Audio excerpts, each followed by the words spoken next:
ఆత్మల గురించి మాట్లాడుకోవాలంటే చాలా పెద్ద టాపిక్ ఉంటుంది.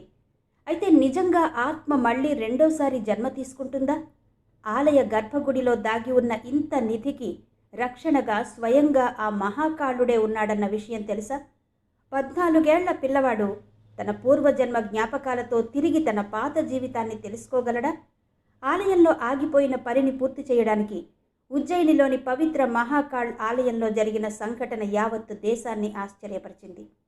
తన పూర్వజన్మలో ఓం ప్రకాష్ తానే అని, అలాగే తాను ఈ ఆలయానికి పూజారినని ఒక బాలుడు చెప్పుకొచ్చాడు. ఆలయంలో దాగి ఉన్న దివ్య నిధి రహస్యాన్ని చెప్పడానికి మళ్లీ జన్మ ఎత్తానని చెప్పుకొచ్చాడు. అయితే ఇది కేవలం యాదృచ్ఛికమా, లేక మహాకాళుడు నిజంగానే ఆ ఆత్మకు జన్మనిచ్చాడా అనే ప్రశ్న వస్తోంది. ఎందుకంటే ఇప్పుడు త్రయంబకమణి దర్శనానికి సమయం ఆసన్నమైంది. ఈ వీడియోలో మేము ఆ సంఘటనకు సంబంధించిన మొత్తం రహస్య కథను చెప్తాము. కాబట్టి వీడియోను చివరి వరకు చూడండి. 2023లో పవిత్ర భూమి ఉజ్జయినిలో ఓ అద్భుతం జరగడం భక్తులనే కాకుండా ప్రభుత్వం, పురావస్తు శాఖను దిగ్భ్రాంతికి గురిచేసింది. మహాకాళేశ్వర్ ఆలయాన్ని ప్రతిరోజు లక్షలాది మంది భక్తులు సందర్శిస్తుంటారు. ఏదో ఒకరోజు ఇంతటి అంతు చిక్కని అద్భుతం జరుగుతుందని ఎవరూ కలలో కూడా ఊహించలేదు. నిజంగా పునర్జన్మ ఉందా అన్న ప్రశ్నకు ఈ సంఘటనే సమాధానం చెబుతుంది. పునర్జన్మ గురించి మీరేమనుకుంటున్నారో క్రింద కమెంట్స్లో చెప్పండి. ఈ ఘటన 2024 మే మధ్యాహ్నం 2 గంటలకు జరిగింది. మహాకాళ్ ఆలయంలో భక్తులు భారీగా తరలివచ్చారు. అందరూ దర్శనం చేసుకుని ముందుకు సాగుతున్నారు. ఆ గుంపులో 14 ఏళ్ల బాలుడు కూడా ఉన్నాడు. అకస్మాత్తుగా ఆ బాలుడు "నేను తిరిగి వచ్చాను" అని అరవడం ప్రారంభించాడు. బాబా మహాకాళ్ నన్ను మళ్ళీ జన్మ ఇచ్చి పంపారు. రహస్య నిధి నేను దాచిన చోటే ఉంది, ఆలయం కింద ఉన్న 3వ విభాగంలో ఉంది అన్నాడు. అయితే అక్కడ ఉన్న ప్రజలు మొదట్లో ఈ పిల్లవాడి మాటలను నమ్మలేదు. అందరూ అతన్ని పిచ్చివాడిగా చూశారు. కానీ నిధికి సంబంధించిన విషయాలు అతని నోటి నుండి బయటకు వచ్చేసరికి ఆలయ పూజారి ముఖం సీరియస్గా మారింది. ఆలయం కింద 3వ సొరంగం ఉందా అని తెలియడంతో ఆ పిల్లాడిని పక్కకి తీసుకెళ్లి మాట్లాడగా బయటకొచ్చిన నిజం ఎవరినైనా షాక్కి గురిచేసింది. ఆ చిన్నారి పేరు అర్జున్. వయస్సు 14 ఏళ్లు. కానీ 100 ఏళ్ల యోగిలో కనిపించే జ్ఞానం, అనుభవం ఆ పిల్లాడి కళ్ళలో కనిపించాయి. 12 ఏళ్ల క్రితం ఇదే ఆలయంలో పూజారిగా జన్మించిన తాను గర్భగుడిలో పూజలు చేస్తుండగా రాత్రి అకస్మాత్తుగా మృతి చెందినట్టు చెప్పాడు. అర్జున్ అదంతా చూసినట్టు వివరిస్తూనే ఉన్నాడు. అతని మాటలు ఏ సాధారణ పిల్లవాడి ఊహకు అందనివి. ఆలయంలోని పురాతన సొరంగాలు, నిర్మాణ కాలం నాటి రహస్యాలను కూడా ఆ పిల్లాడు చెప్పాడు. కానీ ప్రజలు ఆ పిల్లాడి మానసికంగా స్థిరత్వం లేని పిల్లాడిగానే చూశారు. కానీ అర్జున్ మాత్రం 12 ఏళ్ల క్రితం రికార్డు చూస్తే ఓం ప్రకాష్ అనే పూజారి అనుమానాస్పద మృతి చెందాడని తెలుసుకున్నారు. ఆలయానికి సంబంధించిన పాత పత్రాలను పరిశీలించినప్పుడు నేను అదే ఓం ప్రకాష్, 12 ఏళ్ల క్రితం ఓం ప్రకాష్ అనే 27 ఏళ్ల పూజారి అకస్మాత్తుగా మరణించాడు. హార్ట్ ఫెయిల్యూర్ అని రిపోర్ట్లో ఉంది. కానీ అతని శరీరంపై ఎటువంటి గాయాలు కానీ ఏమీ లేవు. అలా అతని మరణం మిస్టరీగా మారింది. ఇప్పుడు అర్జున్ మరణానికి సంబంధించిన సమాచారాన్ని ఇచ్చాడు. ఆ రాత్రి గర్భగుడిలో ప్రత్యేక పూజలు చేస్తున్నట్టు తెలిపారు. ఈ పూజను మహాకాళుడు స్వయంగా అతనికి నిర్దేశించాడు అని చెప్పాడు. ఈ పూజ ఆలయం క్రింద దాగి ఉన్న ఒక దివ్య నిధితో ముడిపడి ఉంది అన్నాడు. శతాబ్దాల క్రితం ఉజ్జయిని మహారాజు విక్రమాదిత్య అనే అతను ఈ నిధిని మహాకాళుకు అంకితం చేసి ఏ మొఘల్ ఆక్రమణదారుడు దోచుకోకుండా ఆలయం కింద ఉన్న సొరంగాల్లో దాచారని చెప్పుకొచ్చాడు. ఈ మొత్తం కథ వింటే ఎవ్వరైనా షాక్ అవ్వాల్సిందే. నిజంగానే పునర్జన్మ ఉందా అనే ప్రశ్న వస్తుంది. నిజంగా ఆలయం కింద నిధి ఉందా అనిపిస్తుంది. నిజానికి ఆ సమయంలో మొఘలులు భారతదేశం మొత్తాన్ని ఆక్రమించారు. వారు ప్రధానంగా భారతదేశంలోని హిందూ దేవాలయాలను లక్ష్యంగా చేసుకున్నారు. ఎందుకంటే ఇవి ఆర్థికంగా బలంగా ఉంటాయి కాబట్టి. భారతదేశంలోని హిందూ దేవాలయాల వద్ద చాలా డబ్బు, నిధి ఉందని వారికి బాగా తెలుసు. అలా వారు భారతదేశంలోని అన్ని దేవాలయాలను ఒక్కొక్కటిగా లక్ష్యంగా చేసుకుని అన్ని దేవాలయాలను కొల్లగొట్టడం ప్రారంభించారు. కానీ ఉజ్జయిని మహాకాళ్ ఆలయంలో విక్రమాదిత్య మహారాజు తెలివితేటల కారణంగా వారికి ఏమీ దొరకలేదు అని అర్జున్ చెప్పాడు. చనిపోయే ముందు ఓం ప్రకాష్ ఆ నిధిని సొరంగంలో భద్రపరిచాడన్న నిజాన్ని మనసులో దాచుకున్నాడు. పునర్జన్మ పొందిన ఒకరోజు తర్వాత ఆ రహస్యాన్ని లోకానికి చెప్పడానికి కృషి చేస్తానని మహాకాళ్ అతనికి వాగ్దానం చేశాడు. అర్జున్ చెప్పిన దాని ప్రకారం ఆ నిధిలో బంగారం వెండి మాత్రమే కాదు, కాలాన్ని నియంత్రించగల అరుదైన త్రయంబక్ మణి కూడా ఉంది అనేసరికి ఈ విషయం మీకెలా తెలుసు అని అర్జున్ను ప్రశ్నించగా, నిన్న రాత్రి నేను నిద్రపోతున్నప్పుడు మహాకాళ్ నాకు కలలో కనిపించి నా జీవిత లక్ష్యాన్ని గుర్తు చేశారు. 14 ఏళ్ల క్రితం ఓం ప్రకాష్ అనే పూజారిని నేను. ఇప్పుడు నా జీవిత లక్ష్యం ఈ నిధి యొక్క నిజాన్ని అందరి ముందుకు తీసుకురావడమే అన్నాడు. ఆ తర్వాత ఈ విషయం నగరమంతా దావానలల్లా వ్యాపించింది. టీవీ ఛానళ్ల వాళ్ళు, యూట్యూబ్ రిపోర్టర్లు, భక్తులు మహాకాళ్ ఆలయం బయట అందరూ గుమిగూడారు. అర్జున్ను ప్రత్యేక గదిలో ఉంచి పురావస్తు శాఖ అధికారులు ఆలయ నిర్మాణం, నిధి ఎక్కడుందో వివరంగా ప్రశ్నించారు. భూమికి దిగువన ఉన్న పొరలకు సంబంధించిన ఒక మ్యాప్ తయారు చేసి 3వ పొరలో అర్ధవృత్తాకార గది ఉందని, దాని మధ్యలో త్రిశూలం ఆకారం కనిపిస్తుందని, అక్కడే నిధి ఉంటుందని చెప్పాడు.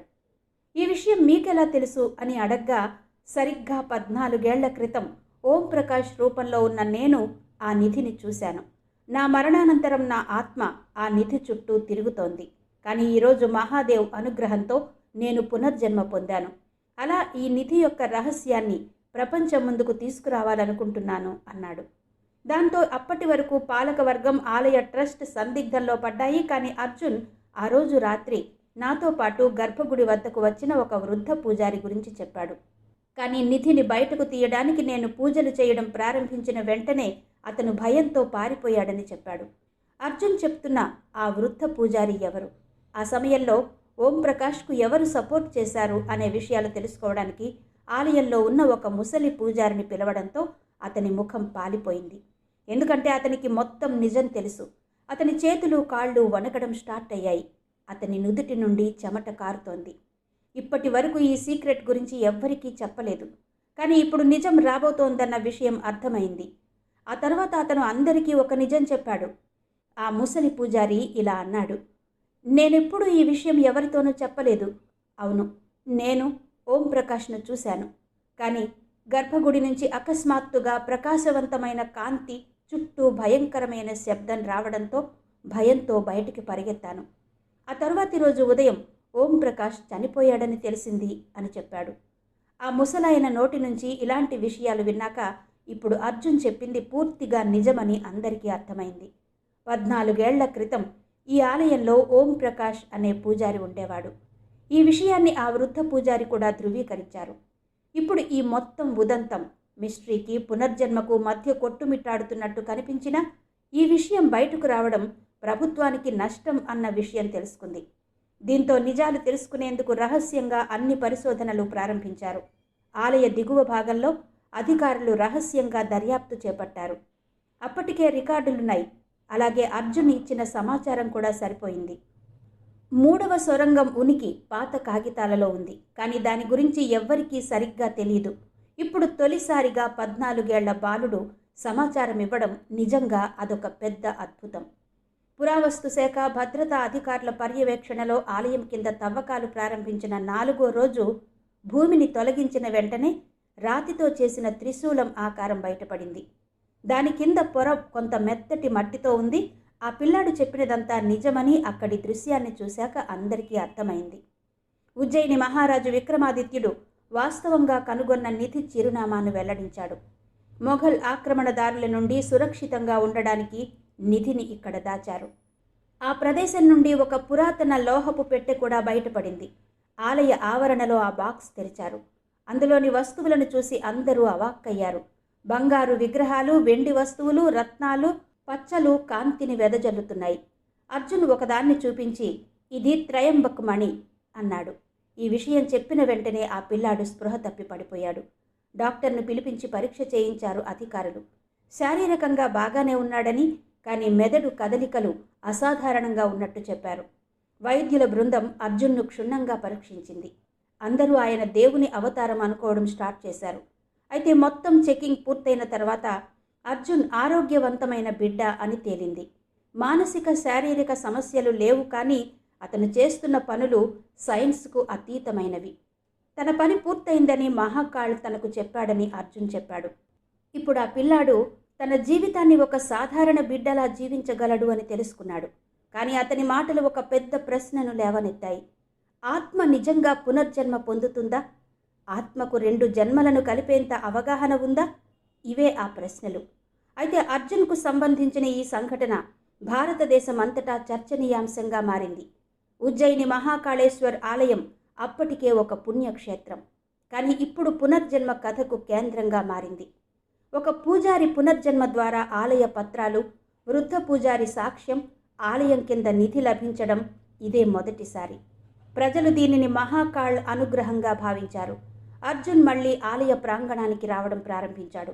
కానీ ఈసారి అతను ఒక సాధారణ భక్తుడిలా వచ్చి నిశ్శబ్దంగా కూర్చుని మహాకాళ్తో మాట్లాడేవాడు. ఆలయ నిర్వాహకులు ఆ నిధిని ప్రత్యేక నిధిలో జమ చేసి త్రయంబక్ మణికి సెపరేట్ సెక్యూరిటీ విభాగంలో పెట్టారు. అయితే ఈ ఘటన అక్కడితో ముగిసిపోలేదు. అర్జున్ ఇలా కూడా అన్నాడు, త్రయంబక్ మణి ఒక సంకేతం మాత్రమే. రాబోయే నిధి కాశీ నుండి ఉద్భవిస్తుంది.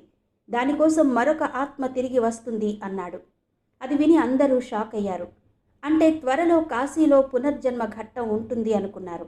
అదేవిధంగా ఒక పిల్లవాడు కాశీ నిధి విషయాన్ని అందరి ముందు బయటపెట్టాడు. అయితే ఆ బిడ్డ ఎవరు, ఆ సంఘటన ఎప్పుడు జరుగుతుందనే దానిపై ఆధారాలు లేవు. ఉజ్జయినిలో జరిగింది ఇతిహాసం మాత్రమే కాదు, ఒక హెచ్చరిక. ఎందుకంటే 14 సంవత్సరాల వయసున్న ఒక పిల్లవాడు ఈ సంఘటనలను వివరించడమే కాకుండా ఖచ్చితమైన ఆధారాలు చూపించాడు. పురావస్తు శాస్త్రవేత్తలు, ఆధ్యాత్మిక గురువులు అందరినీ ఆశ్చర్యపరిచాడు. అర్జున్ మాట్లాడడం మొదలు పెట్టగానే ఏదో తెలియని వింత లోకానికి వెళ్ళి వచ్చినట్టు అనిపించింది. సైన్స్ అర్థం చేసుకోలేని ఒక శక్తి అతనిలో ఉంది. ఓం ప్రకాష్ ఆ పిల్లాడి రూపంలో పునర్జన్మ ఎత్తాడు. 14 సంవత్సరాల క్రితం ఈ లోకాన్ని విడిచి వెళ్ళిపోయిన అదే పూజారి ఆలయ రహస్యాన్ని బయటపెట్టాడు. సమయం వచ్చినప్పుడు తిరిగి వస్తాను అని కూడా అన్నాడు. ఈ మొత్తం సంఘటన ఒక విషయాన్ని రుజువు చేస్తుంది. మహాకాళ్ ఆవరణలో అర్జున్ పునర్జన్మ ఒక అద్భుతం మాత్రమే కాదు, అది దైవ నిర్ణయం అనుకున్నారు భక్తులు. కొంతమంది కాలానికి అతీతంగా బతుకుతారు. వాళ్ల మరణం శరీరానికి మాత్రమే, మనసుకు కాదు. వారు శరీరాన్ని మాత్రమే మారుస్తారు. ఆపద సమయాల్లో వారు తిరిగి వస్తారు. ఇప్పుడు ప్రశ్న అర్జున్ ఎవరనేది కాదు, తర్వాత ఎవరు వస్తారనేదే. ఒక ఆత్మ కాశీకి తిరిగి రావడం గురించి అర్జున్ చెప్పాడు. అది ఎప్పుడు కనిపిస్తుంది? ఆ ఆత్మ ఈ సమయంలో మనతోనే ఉందా? ఒకవేళ అవునైతే ఆ ఆత్మను మనం గుర్తుపట్టగలమా? ఉజ్జయినిలో జరిగిన ఈ సంఘటన కేవలం కథ మాత్రమే కాదు, సజీవ సాక్ష్యమని చాలామంది నమ్ముతున్నారు. మరి మీరేమంటారు? ఈ వీడియో మీకు నచ్చినట్టయితే మీ అభిప్రాయాలను కామెంట్ సెక్షన్లో చెప్పండి.